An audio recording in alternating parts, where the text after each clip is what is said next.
Price God. ஆண்டவர் இயேசு கிறிஸ்து நாமத்தினாலே வாழ்த்துக்கள். வசனத்தை வாசிக்கிறேன். யோனா 3ஆம் அதிகாரம் வசனம் 4. யோனா நகரத்தில் பிரவேசித்து ஒரு நாள் பிரயாணம் பண்ணி, இன்னும் 40 நாள் உண்டு, அப்பொழுது நினைவே கவிழ்க்கப்பட்டு போம் என்றான். அப்பொழுது நினைவில் உள்ள ஜனங்கள் தேவனை விசுவாசித்து உபவாசம் செய்யும்படி கூறினார்கள். பெரியோர் முதல் சிறியோர் மட்டும் ரெட்டெடுத்து கொண்டார்கள் என்று சொல்லி கர்த்தரை வாழ்த்து பார்க்கிறோம். இங்கே நினைவே மக்களுடைய ஜெபம். நினிவே மக்களுக்கு யோனா சென்று பிரசங்கம் பண்ணுகிறார்.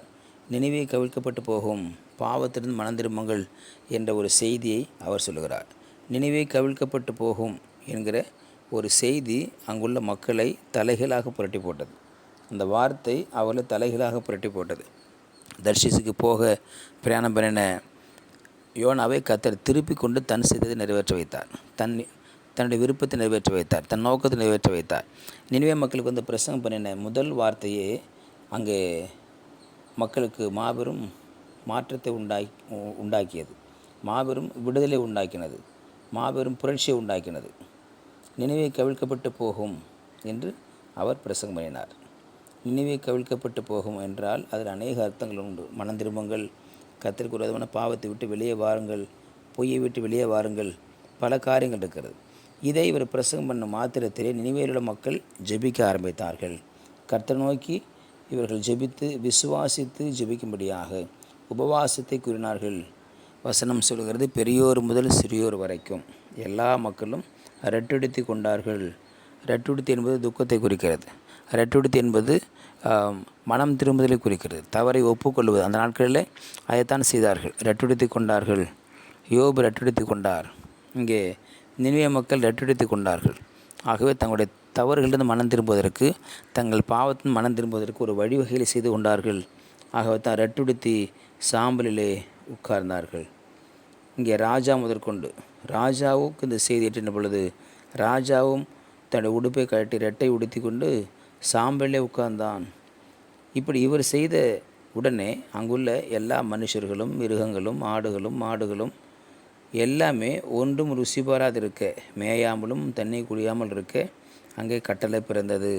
தேவன் நோக்கி உரத்த சத்தமாய் கூப்பிட்டார்கள்.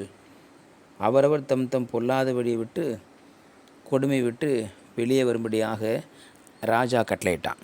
எல்லாரும் மிருக ஜீவன் முதற்கொண்டு அங்கே சாப்பிடவில்லை, தண்ணீர் குடிக்கவில்லை, புசியாமலும் குடியாமலும் இருந்து ஜெபிக்க ஆரம்பித்தார்கள். நினிவே மக்கள் ஜெபிக்க ஜெபிக்க ஜெபிக்க கர்த்தர் அங்கே மனஸ்தாபப்படுகிற சூழல் வருகிறது. மனம் இறக்கத்திற்காக ஜெபித்தார்கள். மனம் இறக்கத்திற்காக வேண்டுதல் பண்ணாங்க. அந்த ஒரே மண்ணையும் சுத்திகரியும், ஆடு மாடு முதற்கொண்டு செய்யோர் பெரியோர் முதற்கொண்டு சாப்பிடாமல், சிறு பிள்ளைகளும் சாப்பிடாமல் இருந்தாங்க. சின்ன பிள்ளைங்கள்லாம் ஒரு வேளை சாப்பிடலாம் ஒன்றும் அவங்க இறந்துட மாட்டாங்க, அல்லது ஒரு நாள் சாப்பிடலாம் இறந்துட மாட்டாங்க.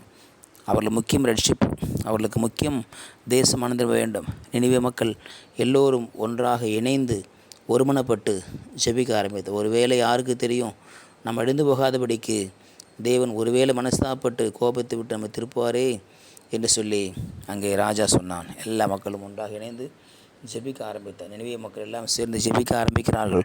நினிவே மக்கள் ஒன்றாக சேர்ந்து தேவன் சமூகத்தில் முறையிட ஆரம்பிக்கிறார்கள். இந்த முறையீட்டை கர்த்தர் கண்டார். அதே வசனத்தில் சொல்லப்படுகிறது, கர்த்தர் தாம் சொல்லியிருந்த தீங்கை குறித்து மனஸ்தாபப்பட்டு செய்ய வேண்டும் என்றிருந்த தீங்கை செய்யாதிருந்தார். அவர் மக்களுக்கு செய்ய வேண்டிய தண்டனையை நிறுத்தி வைத்தார். மக்களுக்கு செய்ய வேண்டிய தண்டனை அவர் செய்யாமல் மனஸ்தாபப்பட்டார். காரணம் என்ன? ராஜா முதற்கொண்டு சிறியவர்கள் வரைக்கும் மனம் திரும்புதலை கொடுத்தார்கள், மனம் திரும்புதலை செய்தார்கள், மனம் திரும்புதலுக்கு ஒப்பு கொடுத்தார்கள், மனம் திரும்பினார்கள். மனம் திருந்தி அவர்கள் தங்களை தேவனுக்காக ஒப்பு கொடுத்ததை பார்க்கிறோம். மனம் திரும்பினார்கள். இன்றைக்கும் நாம் நம்ம தேச மக்களுடைய மனம் திரும்புதலுக்காக ஒரு தேசம் முழுவதுமாய் உபவாசம் பண்ணது வேதத்தில் வேறு எங்கும் சொல்லப்படலை.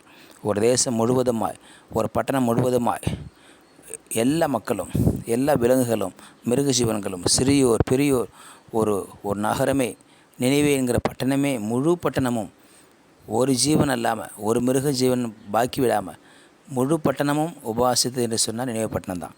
கர்த்தர் மனம் இறங்காமல் இருப்பாரோ? மனம் இறங்கினார்.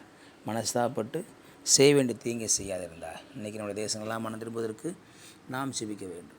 தேசமே ஒரு குடும்பத்தில் உபவாசிச்சோம்னா குடும்பமே உபவாசம் பண்ணணும். ஒரு சபைக்கு உபவாசம் அறிவித்தா சபை முழுவதும் உபவாசம் பண்ணணும். சிறியோர் பெரியோர் எல்லோரும், சபை மூப்பர்கள் எல்லோரும் உபவாசம் பண்ணணும்.